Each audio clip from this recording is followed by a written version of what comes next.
Hey folks, it's Frithgar here, how you doing? Welcome back to Estancia Lapacho in Paraguay, and we are going to continue on with what we were doing yesterday. Well, obviously first we're going to go and do our load of wood chips, and we'll do a little bit of ploughing as well. We do want to keep working on this big project that we got up here. If we do a little bit each day, we will eventually be able to complete the entire task, and do it properly as well.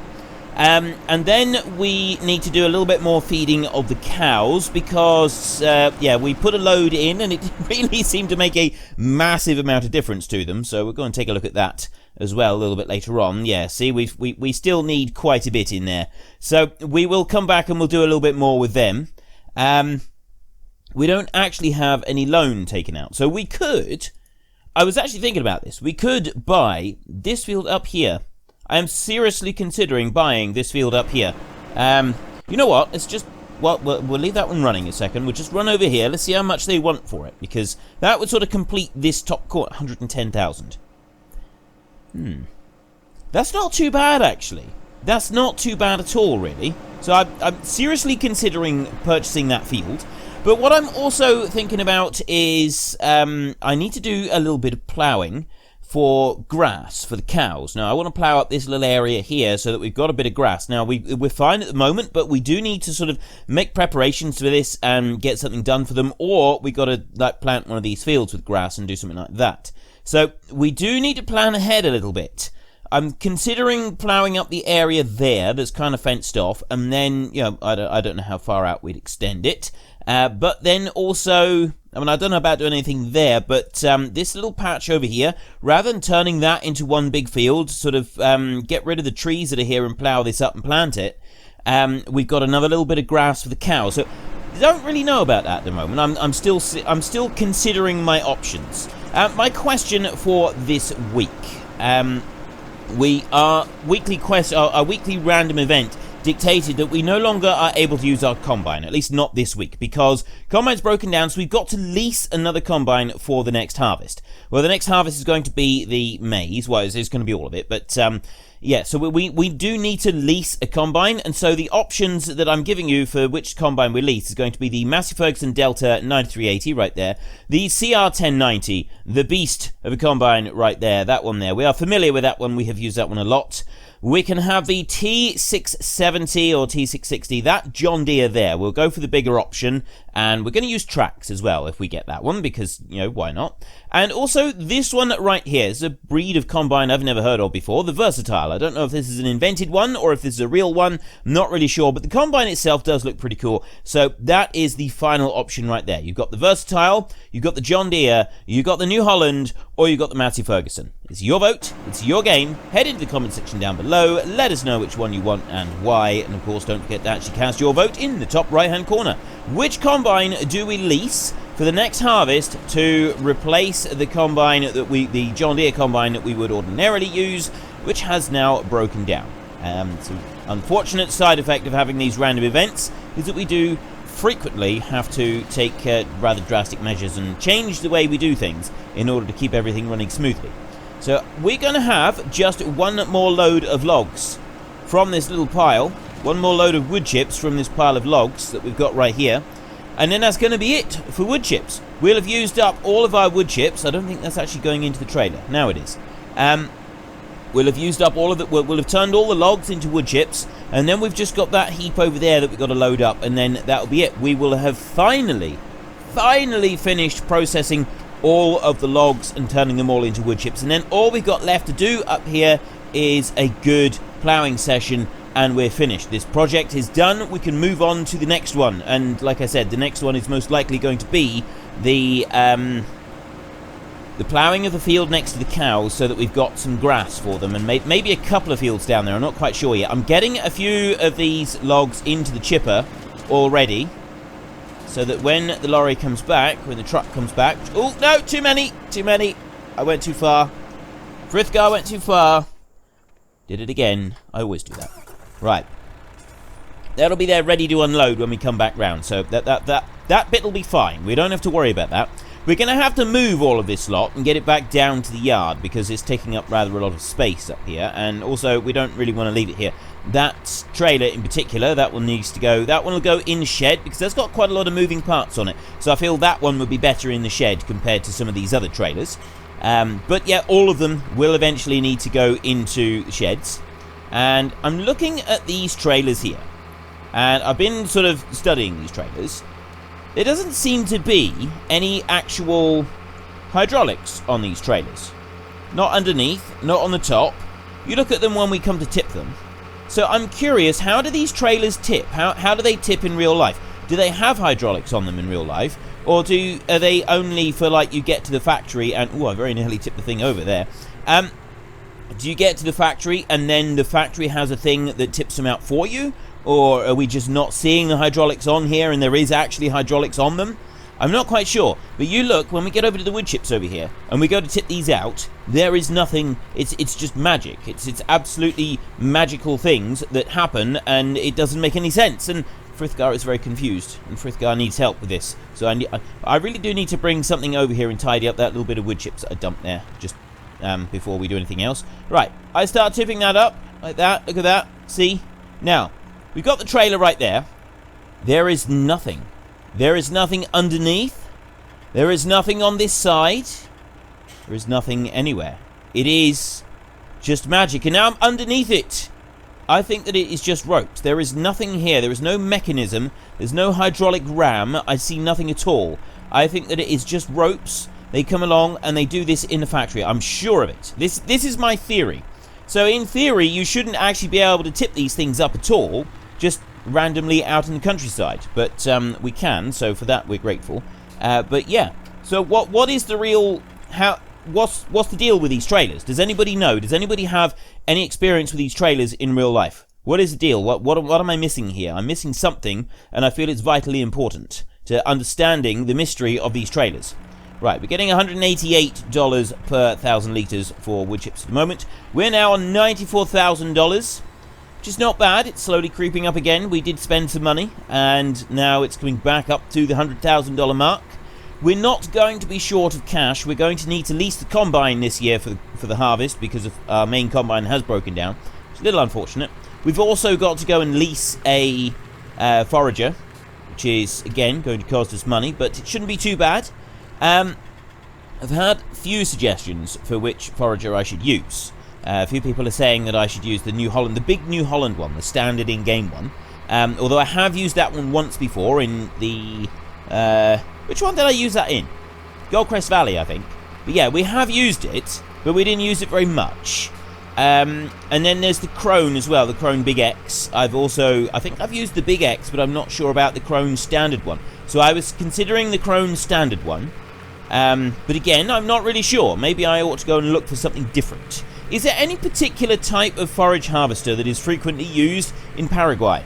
Does anybody know? Or anywhere in South America, really. I'm quite happy to sort of spread them out a little bit and use other ones as well, not just ones that are native to Paraguay. But, you know, is there any particular type of forager that maybe I should be looking out for and try and find a modded one that is the correct make and model that would better suit this map? Because if there is, I am more than happy to go and look for one. I really am. Right. Ooh, no, I want to leave that one off. I don't want to leave it running. I'm going to come over to here, and I'm going to get into there. And I'm just going to move this one around a little bit so that it starts unloading. It's 100% on... Ooh, no. I want to do that. Let's bring that one back over there, and we'll do it like that. And that will... There we go. That'll just start emptying itself out into that trailer. I know that it's not realistic to leave it with the engine off and still blowing stuff out. It's fine. We'll ignore that and we'll pretend that the engine is running. I just don't want to go all the way back over to it and do it again. Right. I'm looking for my plough, but I'm lost in the undergrowth. Very easy to get lost in the undergrowth with this lot. Right.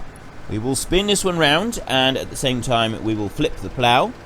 And we will do another pass down across here, and we will finish this section. Then we will leap into the JCB over there, and we will grind out any stumps that are left over on this little bit. So let's just lower you down there, and we can create fields. So we've got one single pass here left. And remember, I said that I wouldn't have time to do all of this, so I deliberately stopped with one single pass left to go. I apologise for those of you that found that rather distressing. I can understand why some of you may have found it a little distressing. I did it anyway. It was to encourage repeat views on my following videos. Probably a rather, cheap way of doing that. I probably should just concentrate on making good quality stuff rather than giving you sort of a working on your OCD, working on the OCD and doing it like that. That's probably not the best way to get repeat views. It's probably just going to frustrate people. So we'll try not to do that in the future. I know that it does really upset a lot of people when I do things like that. When you don't quite finish the job, you clip out just before you finished it. I know that it upsets people because people have said about this before. Please don't do that, Frith. It's really awful because now it's not finished and it's making me itch. And I can understand that because I do kind of get that a little bit myself. Not to a great deal, not to any kind of great extent, but I do understand. I do understand the need to see it sort of just finished off rather than left hanging because, I don't know, there is something about it. You do get that kind of itch that you can't quite touch or do anything. The only cure for that itch is to see that job finished. I do understand. I really do. So it was a cheap shot from me yesterday. So if anybody did get really, really annoyed by that, I do apologise. I was looking up. It was a little while ago now. Stuff about OCD and the sort of the effect that it has on people.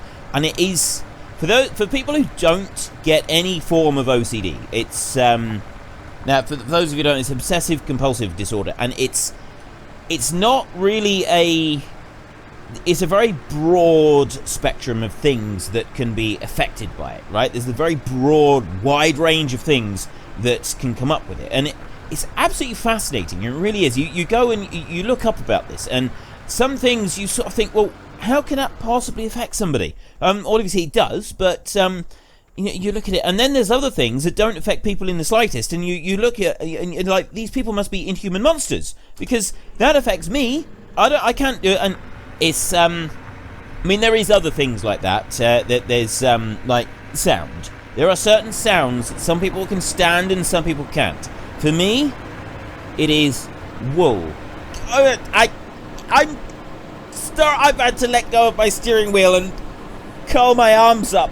I'm trying to avoid getting onto the floor in a fetal position. The idea of wool being a woolen jumper, a knitted wool jumper, the idea of taking said knitted wool jumper and then grinding it between your teeth, that's horrible. No, I just can't. And I know people that can do that, and it's just, they're monstrous. They're monstrous, absolutely monstrous. I hate it. It's the same with cotton wool. I cannot stand cotton wool. I cannot touch cotton wool. I can't deal with it. Cotton wool is just awful. And when my kids were very, very young, we would use baby wipes. My wife used cotton wool for a little while because one of them was having some issues with some baby wipes. And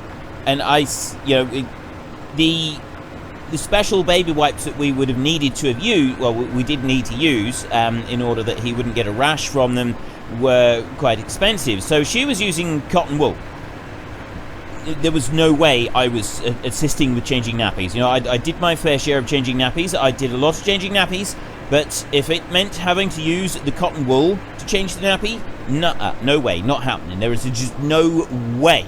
It's not happening at all. I would rather go to work for an extra 4 or 5 hours a week and buy the expensive nappy, the wipes for using, than use the cotton wool. And that's what I ended up doing eventually. There was no way. The cotton wool was not happening. I'm curious today. I would like you very much in the comment section tell me what sounds really, like, just the thought of hearing the sound, not even hearing the sound itself, just the thought of hearing the sound makes you want to curl up into the fetal position and cry and hide yourself in a great big blanket fort. There's always a sound. Everybody has got a sound that they absolutely can't stand. They can't take it. It just can't happen.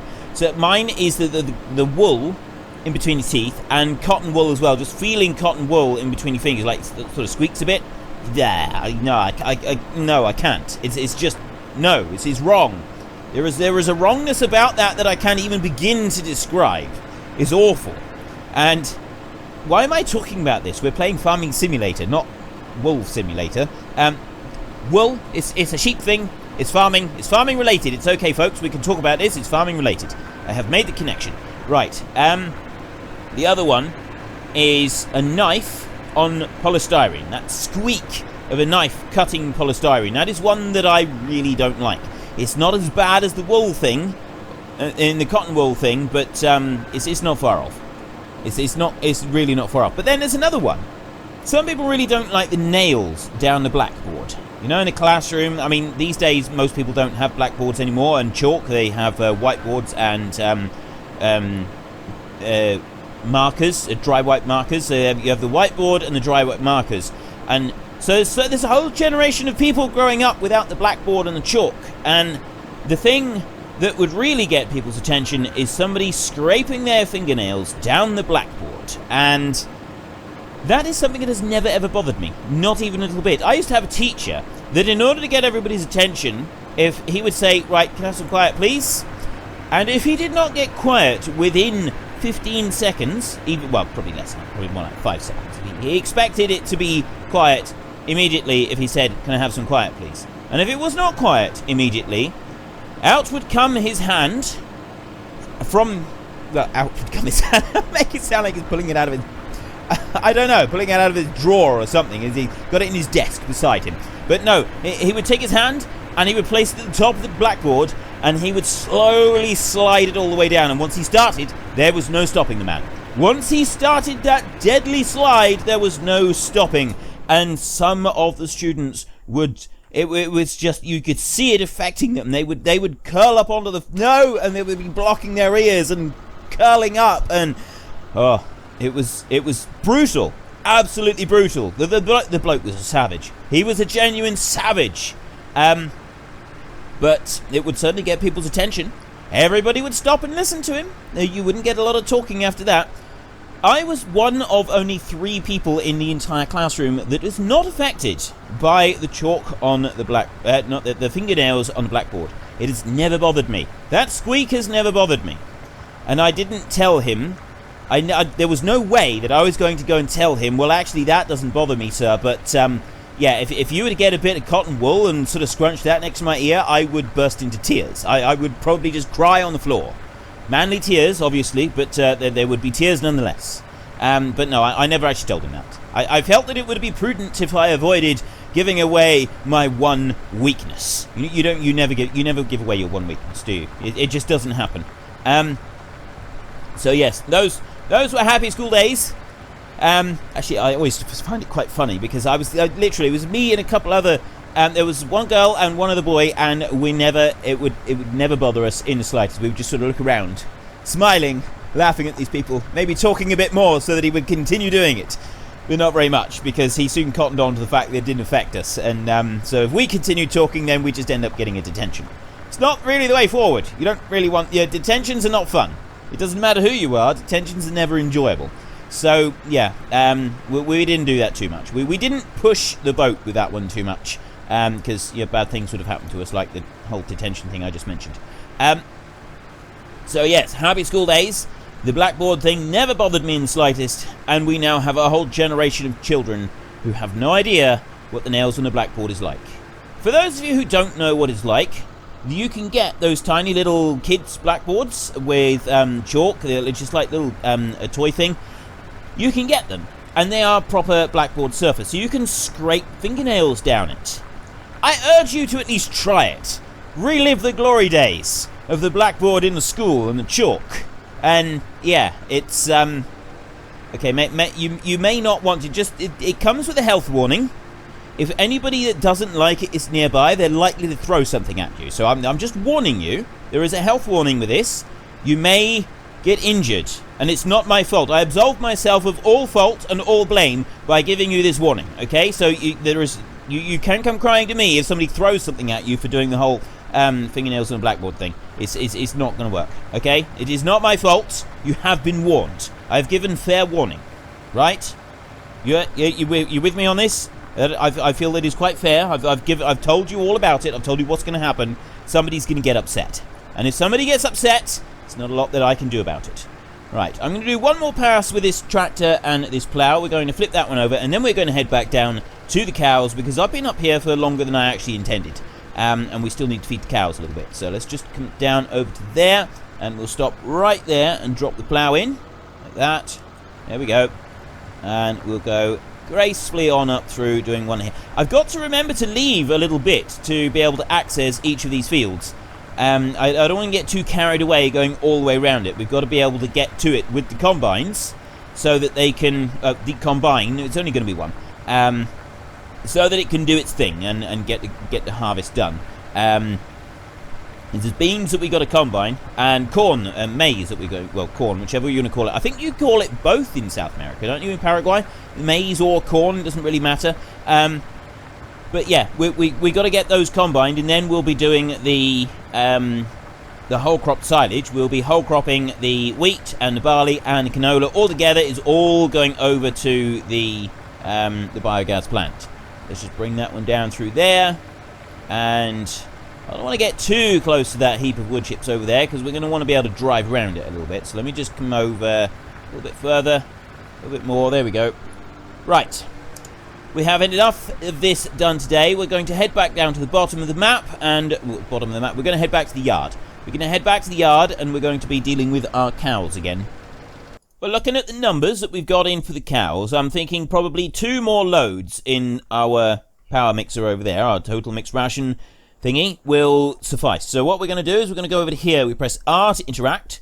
We don't want those, we want those, and we want to take out 2 bales like that. Okay. There we go, there's our 2 bales. Then we want to come over here, we want to do exactly the same for the straw. So I want to go R, like that, and then I want to go to straw, and I want to take 2 of those, okay, and then I'm going to press R again. There we go, nailed it. Look at this, I'm getting quite good at this. We're going to put 4 of those out, so we've got 4 bales of hay, because hay is much cheaper to go and buy than silage is if we do need to buy it instead of making our own. Right, so there is that bit. So now if I go over to the tractor, like that, start it up and put the mixer going so that it's going to be mixing, and then we're going to put in all of the ingredients that we have just mentioned. So we're going to go and grab this one, and again we're using the pallet forks like we did yesterday because we don't have bale spike. Oops. Okay, that wasn't quite according to the plan. I will do it like this instead. Let's spike it like that. There we go, nailed it. And bring that one back round there. Okay, I'm going to have to go and get another bale of silage out. That's not going to take very long. We can soon cope with that. Bring that one over there and put you in there. And then I need to go and get the hay. Now, we don't have a massive amount of room for manoeuvring around here. I think maybe I put these barns just a tiny little bit close together, or I should have done it slightly differently. But they do fit. It's not brilliant, but they do at least fit. So we can't sort of say that it's a complete failure, because it's not complete failure. It's only just a tight squeeze. And there's so many farms that I've worked on that everything is a really tight squeeze. Everything that you're trying to get round is really squished in together, because a lot of the farms that I've worked on have been there for like the last 500 years. And so you've got 300-400-year-old barns all sort of set together in the optimal position for all barns to be squished together. And you can walk in between them, and you can drive your cows in between them, and it all works just fine. Unfortunately, the selfish builders from 400 years ago didn't take into account the magical horseless machines that we now use. And because they didn't take into account horseless carriages and horseless plows and things like that. I don't know why they didn't think such things was going to come into fruition, come into existence and be there.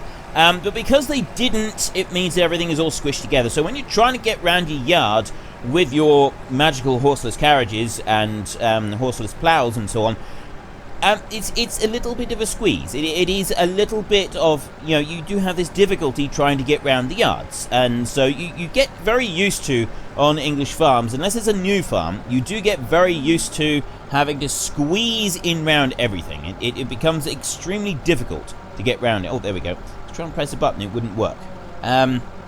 So it does. It gets extremely difficult to do anything to the around the farms, and you've got to be ever so careful as you do it, because otherwise it just doesn't, you end up hitting the barns or damaging your tractor and so on. And 400 years ago, I mean, there's a lot that can be said and can't be said about the various different barns and that, but they did at least make them solid. They did at least make them to last. And so if you drive into it with your tractor, the barn is probably going to come off better than your tractor. I'm just going to put that out there. Don't drive into your barn with your tractor. It's not going to end well. It never ends well. I've never actually done it, but I do know people who have, and yeah, like I said, it really never ends well. It's not something that you want. It's not something that I would recommend that you try anytime soon. So let's just go into here. We want to get that one back because we kind of pushed it back into the shed, and we shouldn't have done. Our enthusiastic worker that runs these sheds here, he got a little bit over enthusiastic, and we put it within the marked area, which is right here, and so he came rushing in and he put it away before we were quite finished with it. So I suppose we can't fault his enthusiasm. He's slightly inexperienced, because otherwise, if he wasn't inexperienced, he'd realize that, well, actually we needed that bale. But we other than that, his inexperience at realizing that we needed the bale. His stacking skills are impeccable. You cannot fault him. I mean, look at those bales. There is not a blade of grass, a stalk of straw. There is not a thing out of place anywhere in these sheds. Those bales are absolutely perfectly stacked. So we cannot fault the man for his work here. He's just slightly enthusiastic when we don't want him to be, and so that I feel is probably a good fault. As far as faults go, there are far worse faults that he could have, like not being any good with the machine, and then we'd have to, repair the sheds because he's gone through the side of them. And these new sheds, if you hit them with a tractor, then it's touch and go whether the tractor or the shed is going to come off worse. It really depends where you decide to drive into them. It's not like old sheds. Old sheds, you can hit them pretty much anywhere, and the shed will be fine. These new ones, these are a little more delicate. We don't build them like we used to. It can definitely be said that we don't build them like we used to, because I've seen new shed. Well, I may have accidentally just touched the edge of a new shed and made a bit of a hole in it once. It was a couple bits of galvanized, and I managed to rip a big hole down the side of them. I wouldn't recommend it. If you intend to stay with the job that you've got, I wouldn't recommend doing that too often. The bloke that I work for, he got a little bit excited about that. He did seem to get a little bit sort of jumpy about it. And there were a few words were said, and he went a funny shade of purple. But in the end, it was all right. About a week later, when he finally calmed down and stopped looking at the hole inside of his shed, it didn't help. I really don't think he was helping himself. If you know that you've got anger issues like he had, and you keep going and looking at the source of your rage, it's not going to help matters. It's really not.